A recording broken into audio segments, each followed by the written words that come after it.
400 సంవత్సరాల నుంచి ఒక మందిరం మంచులో కప్పబడి ఉంది. దానిమీద మంచుగడ్డలు ఎప్పుడూ పడుతూనే ఉండేవి.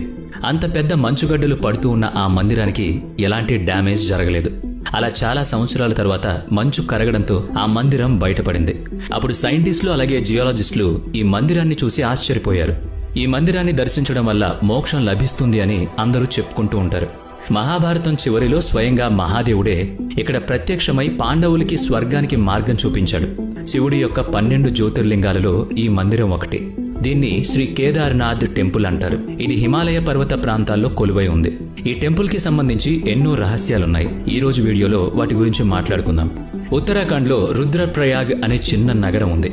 ఈ నగరం చాలా ఆహ్లాదకరంగా ఉంటుంది. కేదార్నాథ్ మందిరం ఈ నగరానికి చేరువలో ఉంది.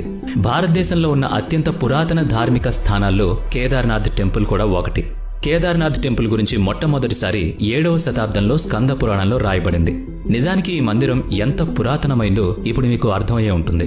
సముద్ర తలం నుంచి 3584 మీటర్స్ ఎత్తులో ఉన్న ఈ మందిరం 6 అడుగుల స్టోన్ ప్లాట్ఫామ్ మీద నిర్మించబడింది.